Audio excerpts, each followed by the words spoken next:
Damai sejahtera dan sukacita oleh Roh Kudus kiranya melimpah senantiasa dalam hati dan kehidupan saudara-saudara sekalian. Berdoa saudara berada dalam keadaan baik, sehat, dan diberkati oleh Tuhan. Kita jumpa kembali dalam renungan harian di hari Rabu tanggal 11 Oktober 2023. Mari kita berdoa. Bapa kami dalam surga, Engkau pemilik kehidupan kami, sumber kasih dan berkat. Bersyukur kami boleh menikmati hari ini. Kebenaran firman-Mu kami akan baca dan renungkan untuk juga menuntun langkah kami setia berjalan pada kebenaran. Roh Kudus tolong kami untuk memahami dengan benar. Terangi hati dan pikiran kami sehingga firman-Mu tidak akan lalu begitu saja, tetapi akan senantiasa menuntun hidup kami pada kebenaran firman-Mu. Ampuni dosa kami. Dalam nama Tuhan Yesus kami berdoa. Amin. Kitab Keluaran pasal 32 ayat 15 sampai ayat 35, Alkitab terjemahan baru edisi kedua berbunyi, setelah itu Musa berpaling dan turun dari gunung dengan kedua loh hukum itu di tangannya. Loh-loh yang kedua sisinya bertulisan pada sisi depan dan belakang. Loh-loh itu buatan Allah dan tulisan yang diukir pada loh-loh itu tulisan Allah. Ketika Yosua mendengar suara teriakan bangsa itu, ia berkata kepada Musa, "Ada teriak peperangan di perkemahan."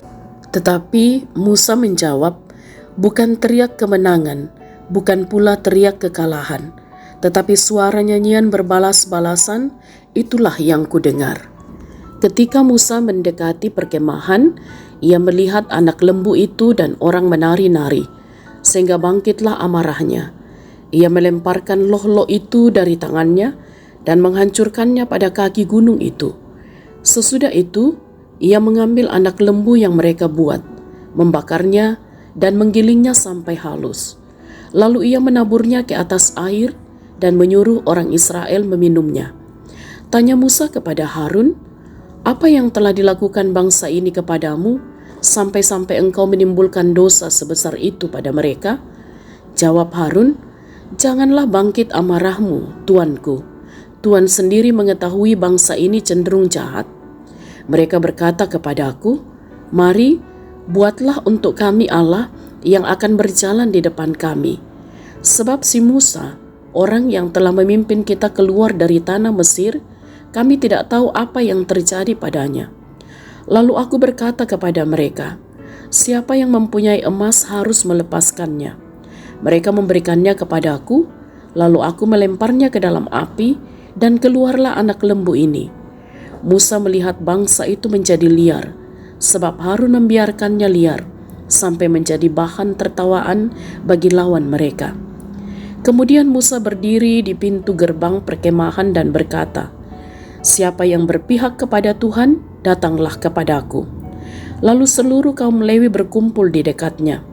Ia berkata kepada mereka, "Beginilah firman Tuhan, Allah Israel, masing-masing kamu, ikatlah pedang pada pinggang, berjalanlah bolak-balik melintasi perkemahan dari gerbang ke gerbang. Bunuhlah saudara, teman, dan tetangganya masing-masing." Kaum Lewi melakukan seperti yang dikatakan Musa. Pada hari itu tewaslah kira-kira 3.000 orang dari bangsa itu. Kemudian Musa berkata, "Hari ini kamu ditahbiskan bagi Tuhan, sebab kamu masing-masing melawan anaknya laki-laki dan saudara-saudaranya sendiri, sehingga kamu mendapat berkat hari ini." Keesokan harinya Musa berkata kepada bangsa itu, "Kamu telah berbuat dosa besar.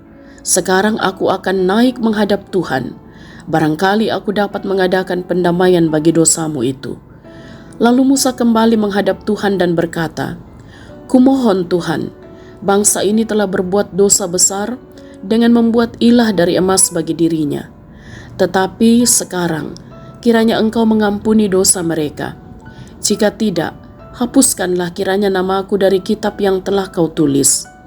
Berfirmanlah Tuhan kepada Musa, "Siapa yang berdosa terhadap aku, namanya akan kuhapus dari kitabku. Pergilah sekarang, dan pimpinlah bangsa itu ke tempat yang telah kuberitahukan kepadamu. Malaikatku akan berjalan di depanmu, tetapi pada hari pembalasanku, dosa mereka akan kubalaskan kepada mereka. Demikianlah Tuhan menulahi bangsa itu oleh karena apa yang mereka perbuat terhadap anak lembu buatan Harun. Amin. Tema renungan kita ialah berbakti, menomba. Saudara-saudara yang kekasih dalam Tuhan, suatu ketika ada seorang muda yang datang ke dokter untuk melakukan medical check-up. Ia selalu mengeluh sakit pada bagian dada yang ia rasakan sejak lama. Setelah melewati pemeriksaan, didapati bahwa ia memiliki riwayat penyakit jantung yang mengharuskannya untuk mengkonsumsi obat secara terus-menerus. Sesuai anjuran dokter, bahwa mulai hari ini engkau harus mengonsumsi obat. Apa yang seharusnya dilakukannya? Dia tunduk pada perintah dokter. Mengapa harus tunduk? Agar dia dapat segera pulih atau paling tidak mencegah penyakit itu agar tidak semakin parah. Saudara-saudara, hal serupa juga ditegaskan Musa kepada Bani Lewi agar mereka tunduk berbakti kepada Tuhan. Kenapa hanya Bani Lewi? Karena hanya Bani Lewilah yang mau memihak kepada Tuhan bersama-sama dengan Musa saat itu. Ayat 26. Kenapa mereka harus berbakti kepada Tuhan hari itu juga? Alasannya jelas. Karena jika mereka juga menduakan Tuhan seperti yang mereka lakukan sebelumnya dengan suku-suku lain, maka nama mereka akan dihapuskan dari kitab Tuhan. Itu berarti bahwa kematian menjadi bagian mereka. Saudara-saudara yang diberkati oleh Tuhan, setiap perbuatan dosa mendatangkan hukuman Allah yakni maut. Karena itu, jika kita masih diberi kesempatan untuk kembali kepada Allah, maka kita mesti menggunakan kesempatan itu untuk memperbaiki hidup dan berbakti kepadanya. Seperti Bani Lewi yang diberi kesempatan oleh Tuhan melalui Musa untuk berbakti sepenuhnya setelah menduakan Tuhan. Sikap berbakti yang diperintahkan Musa kepada Bani Lewi hendaknya juga mewarnai kehidupan kita selaku orang percaya untuk hidup dalam kerendahan hati dan kesetiaan kepadanya. Olehnya itu, selagi masih ada waktu, mulai hari ini, baktikanlah dirimu hanya kepadanya. Haleluya. Amin. Mari berdoa. Ya Tuhan, kami kembali bersyukur Engkau telah memperdengarkan firman-Mu, terus menasihati kami supaya sebagai orang yang percaya kami hidup dalam kerendahan hati dan kesetiaan kepada Tuhan. Dan selagi masih ada waktu, kami sungguh-sungguh hidup berbakti kepadamu dalam segala hal. Mampukan kami ya Roh Kudus. Diberkatilah kami semua dalam berbagai aktivitas kami hari ini. Apa yang dikerjakan, diusahakan oleh setiap sahabat renungan harian, kiranya juga senantiasa berbuah baik dalam hidup ini. Bahkan dalam peran sebagai orang tua ataupun anak dimampukan, sehingga peran itu juga dilakukan dengan takut akan Tuhan.